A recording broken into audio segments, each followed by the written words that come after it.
প্রতিদিন গীতাপাঠ শুনলে মন শান্ত হয়, জীবনে সঠিক পথ দেখাতে সাহায্য করে। দুঃখ, ভয়, রাগ দূর হয়, আত্মবিশ্বাস বৃদ্ধি পায়। কর্ম ও ভক্তির মাধ্যমে হৃদয়ের শক্তি, ঘরে শান্তি ও জীবনে আলো নিয়ে আসে। তাই প্রতিদিন আমাদের চ্যানেল থেকে 2টি শ্লোক সহ একটি পাঠ শুনুন। দিবি সূর্য সহস্রস্য ভবেদ্যুগ পদুত্থিতা ইয়ো দিবাহ সদৃশী স্যাৎ ভাসস্তস্য মহাত্মনঃ। যদি আকাশে একই সঙ্গে সহস্র সূর্য উত্থিত হয়, তবে যে দীপ্তি সৃষ্টি হবে সেই দীপ্তির সঙ্গে তুলনীয় হতে পারে সেই মহাত্মা পরমেশ্বরের বিশ্বরূপের জ্যোতি। দিবি মানে আকাশে, সূর্য সহস্রস্য মানে সহস্র সূর্যের, ভবেৎ মানে হতে পারে, যুগপৎ মানে একসঙ্গে, উত্থিতা উত্থিত মানে উদিত, ইয়দি মানে যদি, ভাহা মানে জ্যোতি, সদৃশী মানে সদৃশ বা তুলনীয়, সা মানে সেই, সাত মানে হতে পারে, ভাসহ মানে দীপ্তি, তস্য মানে তাঁর, মহাত্মনঃ মানে সেই পরমাত্মা পরমেশ্বরের। এই শ্লোকটি বিশ্বরূপ অধ্যায়ের এক অনুপম কাব্যিক প্রকাশ। এখানে সঞ্জয় এমন একটি উপমা ব্যবহার করেছেন যা মানুষের কল্পনা শক্তিকে অতিক্রম করে যায়। সহস্র সূর্যের একসঙ্গে উদয়, এই ধারণাই মানুষের পক্ষে প্রায় অচিন্ত, অথচ সঞ্জয় বলছেন তেমন দীপ্তিও শ্রীকৃষ্ণের বিশ্বরূপের জ্যোতির সমতুল্য মাত্র। সূর্য নিজেই আলোর আধার, তাপের উৎস এবং জীবনের ধারক। সহস্র সূর্যের আলো মানে কেবল উজ্জ্বলতা নয়, তা অশেষ শক্তি ও মহিমার প্রকাশ। এই উপমার মাধ্যমে বোঝানো হয়েছে শ্রীকৃষ্ণের বিশ্বরূপ এমন এক দীপ্তিতে উদ্ভাসিত যা জাগতিক আলো দিয়ে মাপা যায় না। এই দীপ্তি কেবল চোখ নয়, তা চেতনার উপর প্রভাব ফেলে। অর্জুনের ক্ষেত্রে এই দীপ্তি তাঁর অন্তরের সংশয় ভস্মীভূত করেছে। মানুষের অজ্ঞান অন্ধকার দূর হয় এই ঐশ্বর্যময় জ্যোতির দ্বারা।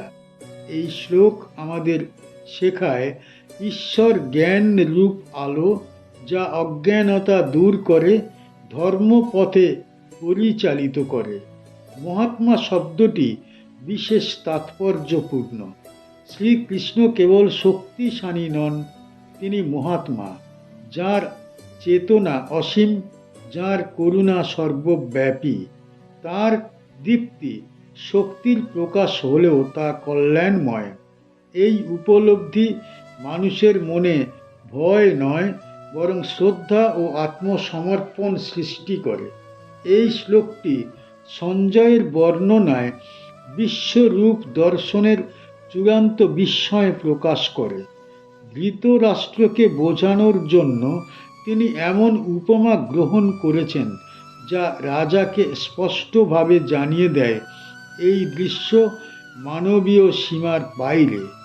এই প্রসঙ্গে অর্জুনের অবস্থাও গভীর তাৎপর্য বহন করে। তিনি এই দীপ্তি প্রত্যক্ষ করছেন দিব্য দৃষ্টির মাধ্যমে। সাধারণ চোখে এই আলো সহ্য করা সম্ভব নয়।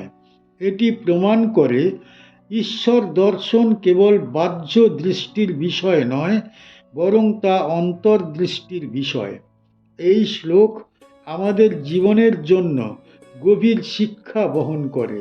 মানুষ প্রায়শই জাগতিক আলোকে সত্য বলে মনে করে, যশ, ক্ষমতা, প্রতিপত্তি, কিন্তু গীতা শেখায় এই সব আলো ক্ষণস্থায়ী। প্রকৃত আলো হলো ঐশ্বরীয় জ্যোতি, যা চিরন্তন। এই বিশ্বরূপের দীপ্তি আসলে ধর্মের দীপ্তি। যেখানে ধর্ম প্রতিষ্ঠিত হয়, সেখানে এই আলো প্রকাশ পায়। অধর্মের অন্ধকার এই আলো সহ্য করতে পারে না। তাই এই শ্লোক কেবল একটি দৃশ্যের বর্ণনা নয়, এটি ধর্মের চিরন্তন বিজয়ের ঘোষণা। এই শ্লোকের মাধ্যমে বিশ্বরূপ অধ্যায় এক অলৌকিক উচ্চতায় পৌঁছায়, যেখানে ভাষা থেমে যায়, চিন্তা স্তব্ধ হয় এবং কেবল বিস্ময় ও ভক্তি অবশিষ্ট থাকে। কি শিখতে পারি এই শ্লোক থেকে? এই শ্লোক থেকে আমরা শ্রীকৃষ্ণের বিশ্বরূপের অপরিমেয় দীপ্তি ও মহত্বকে গভীরভাবে উপলব্ধি করতে পারি। অর্জুন দেখছেন শ্রীকৃষ্ণের রূপ এত বিস্ময়কর যে এটি একসঙ্গে হাজার হাজার সূর্যের তেজের সমান জ্বলজ্বল করছে।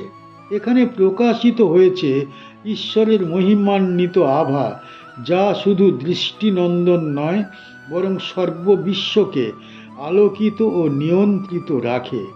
শ্লোকটি আমাদের শেখায় ঈশ্বরের শক্তি ও আলো সীমাহীন এবং মানুষের কোনো সাধারণ দৃষ্টিকোণ দিয়ে তা পরিমাপ করা সম্ভব নয়। শ্লোকটি আরও বোঝায় এই দীপ্তি এত প্রখর যে যদি তা প্রতিদিনের সূর্যের মতো দেখা যেত, মানুষ তা সহ্য করতে পারত না। অর্থাৎ ঈশ্বরের মহিমা মানুষের সীমিত ধারণার বাইরে। এই দৃশ্য অর্জুনকে বিস্ময়ে ভরিয়ে দেয় এবং বোঝায় যে ঈশ্বরের অস্তিত্ব কেবল দেখা বা অনুভবের বিষয় নয়, তার আভা ও শক্তি জীবনকে ধ্বংস ও সৃষ্টির চক্রে পরিচালিত করে। এই শ্লোক থেকে শিক্ষা পাই ঈশ্বরের ক্ষমতা, দীপ্তি ও মহিমা সীমাহীন। মানুষের চোখে সীমিত হলেও আধ্যাত্মিক দৃষ্টিতে আমরা তার রূপ, তেজ ও মহিমার কল্পনা করতে পারি। তাই ঈশ্বরের অনন্ততা ও অপার শক্তিকে স্বীকার করা আমাদের আত্মার বিনয়, ভক্তি ও জ্ঞান বৃদ্ধিতে সাহায্য করে।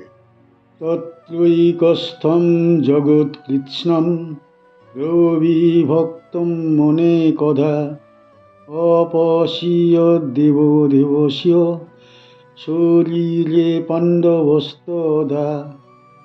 সেই মুহূর্তে পাণ্ডব অর্জুন দেবাদিদেব শ্রীকৃষ্ণের দেহের মধ্যেই সমগ্র জগৎকে এক স্থানে অবস্থিত অথচ নানাবিধ রূপে বিভক্ত অবস্থায় প্রত্যক্ষ করলেন। তত্র মানে সেখানে বা সেই বিশ্বরূপে, একস্থম মানে এক স্থানে অবস্থিত, জগৎ মানে সমগ্র সৃষ্টি, কৃৎস্নম মানে সম্পূর্ণ, প্রবিভক্তম মানে বিভক্ত রূপে প্রকাশিত, অনেক অধা মানে নানাবিধ রূপে, অপশ্যত মানে দেখলেন, দেব দেবস্য মানে দেবতাদেরও দেবতা, শরীরে মানে পাণ্ডবদের দেহের মধ্যে, পাণ্ডবহ মানে পাণ্ডব অর্জুন, তদা মানে সেই সময়। এই শ্লোকটি বিশ্বরূপ দর্শনের গভীরতম তত্ত্ব প্রকাশ করে। এখানে একদিকে বলা হচ্ছে সমগ্র জগৎ এক স্থানে অবস্থিত, আবার একই সঙ্গে বলা হচ্ছে তা বহু রূপে বিভক্ত। এই দুই ধারণা আপাত দৃষ্টিতে পরস্পর বিরোধী মনে হলেও প্রকৃতপক্ষে এটাই পরম সত্যের পরিচয়। ঈশ্বর এক, কিন্তু তাঁর প্রকাশ অগণিত। ভগবানের দেহের মধ্যেই অর্জুন সমস্ত সৃষ্টি প্রত্যক্ষ করছেন। দেবতা, মানুষ, প্রাণী, প্রকৃতি, কাল, কর্ম সব কিছু। অর্থাৎ ঈশ্বর জগতের বাইরে নন, জগতের ভিতরেই তিনি বিরাজমান। আবার এই জগৎ তাঁর থেকে আলাদা নয়। এই উপলব্ধি দ্বৈত বোধ নাশ করে এবং অদ্বৈত সত্যের দিকে চেতনাকে পরিচালিত করে। প্রবিভক্তম অনেক অধা শব্দগুচ্ছ বিশেষ তাৎপর্যপূর্ণ। জগৎ বহু রূপে বিভক্ত হলেও তার মূল সত্তা এক। যেমন একটি বৃক্ষের শাখা, পাতা, ফুল আলাদা আলাদা দেখা যায়, কিন্তু মূল এক। তেমনি সমগ্র সৃষ্টি নানা রূপে প্রকাশিত হলেও তার আধার এক পরম সত্তা। এই শ্লোকের মাধ্যমে অর্জুনের দৃষ্টিভঙ্গি আমূল পরিবর্তিত হচ্ছে। তিনি আর নিজেকে বিচ্ছিন্ন ব্যক্তি হিসাবে দেখছেন না। তিনি বুঝতে পারছেন এই মহা সৃষ্টির এক অংশ তিনি নিজেই। এই উপলব্ধি তার অহংকার ভেঙে দেয় এবং কর্তব্যবোধকে পবিত্র করে। এই শ্লোক আমাদের শেখায় ঈশ্বরকে কেবল উপাস্য রূপে দেখলে পূর্ণ উপলব্ধি হয় না, তাকে সর্বব্যাপী রূপে উপলব্ধি করাই প্রকৃত জ্ঞান। এই জ্ঞান জীবনের জন্য অত্যন্ত প্রয়োজন, কারণ তা কর্মকে আসক্তি মুক্ত করে এবং ধর্মপথে স্থিত রাখে। এই শ্লোকটি বিশ্বরূপ দর্শনের এক চূড়ান্ত মুহূর্ত নির্দেশ করে। পূর্ববর্তী শ্লোকগুলিতে বিশ্বরূপের বাহ্য মহিমা, দীপ্তি ও বিস্ময় প্রকাশিত হয়েছে। এখানে সেই দর্শনের অন্তর্নিহিত তত্ত্ব প্রকাশ পাচ্ছে, একত্বের মধ্যে বহুত্ব। এই প্রসঙ্গে অর্জুনের মানসিক অবস্থাও অত্যন্ত গুরুত্বপূর্ণ। তিনি ভীত নন, বরং গভীর বিস্ময় ও শ্রদ্ধায় নিমগ্ন। এই দর্শন তাকে বোঝাচ্ছে যে যুদ্ধক্ষেত্রে যা কিছু ঘটতে চলেছে তা মহা সৃষ্টির নিয়মের মধ্যেই সংগঠিত হবে। সঞ্জয়ের বর্ণনার মাধ্যমে ধৃতরাষ্ট্রকে এই সত্য জানানো হচ্ছে যে এই যুদ্ধের ফল নির্ধারিত, কারণ দেবাদিদেব স্বয়ং এই ঘটনা প্রবাহের অধিপতি। অধর্মের পক্ষে দাঁড়িয়ে থাকা মানে এই মহাসত্যের বিরোধিতা করা। এই শ্লোক আমাদের জীবনে গভীর শিক্ষা দেয়। আমরা প্রায়ই নিজেকে আলাদা ভাবি, আমার সুখ, আমার দুঃখ, আমার সমস্যা। কিন্তু গীতা শেখায় সব কিছুই এক বৃহত্তর সত্যের অংশ। এই উপলব্ধি মানুষকে সংকীর্ণতা থেকে মুক্ত করে। এই শ্লোকের মাধ্যমে বিশ্বরূপ অধ্যায় দর্শন থেকে তত্ত্বে উত্তীর্ণ হয়। এখানে কেবল চোখের দেখা নয়, বোধে ধরা পড়া সত্য প্রকাশিত হয়। এই সত্য গ্রহণ করাই গীতার মূল শিক্ষা।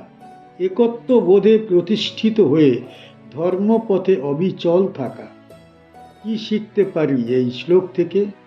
এই শ্লোক থেকে আমরা শ্রীকৃষ্ণের বিশ্বরূপের এক গভীর ও বিস্ময়কর দিক উপলব্ধি করতে পারি। এখানে অর্জুন দেখছেন শ্রীকৃষ্ণের দেহের মধ্যে পুরো জগৎ বিভক্ত হয়ে উপস্থিত, অর্থাৎ সমস্ত দেবতা, সমস্ত প্রাণী এবং সৃষ্টির প্রতিটি অংশ তার দেহের মধ্যে নিহিত।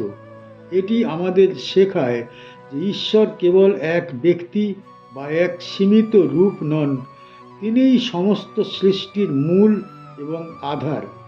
সব কিছুর অন্তর্গত তিনি এবং সমস্ত জীবন ও শক্তি তাঁর দেহে একত্রিত। শ্লোকটি আরও বোঝায় যে ঈশ্বরের রূপ বহুমাত্রিক এবং সমন্বিত। অর্জুন যেসব দেবতা আলাদাভাবে চিনতেন, তাদের সবাইকেই শ্রীকৃষ্ণের দেহের ভিন্ন ভিন্ন অংশে দেখছেন। এটি বোঝায় যে আলাদা আলাদা শক্তি, রূপ ও সত্তা বাস্তবে এক, কিন্তু তাদের কার্যকলাপ ঈশ্বরের মধ্য দিয়েই ঘটে। মানুষের দৃষ্টিতে আলাদা হলেও প্রকৃতপক্ষে সব কিছু ঈশ্বরের নিয়ন্ত্রণে। এই শ্লোক থেকে আমরা শিক্ষা পাই, জগতের প্রতিটি সত্তা ঈশ্বরের অংশ। এটি আমাদের অন্তরে একত্ববোধ জাগ্রত করে, অহংকার হ্রাস করে, ভক্তি ও বিনয়ের চেতনা বৃদ্ধি করে। জীবনে সব কিছুকে আলাদা বা বিচ্ছিন্নভাবে না দেখে ঈশ্বরের মধ্যে থাকা অংশ হিসাবে দেখা উচিত। এই উপলব্ধি আমাদের নৈতিক ও আধ্যাত্মিক জীবনের পথে স্থির রাখে। আমাদের চ্যানেলের গীতা পাঠ কেমন হয়েছে, ব্যাখ্যা কেমন হয়েছে, আপনার কেমন লেগেছে, কমেন্ট বক্সে অবশ্যই জানাবেন এবং প্রতিনিয়ত গীতা পাঠ শোনার জন্য চ্যানেলটা অবশ্যই সাবস্ক্রাইব করে রাখুন। দেখা হচ্ছে পরের ভিডিওতে।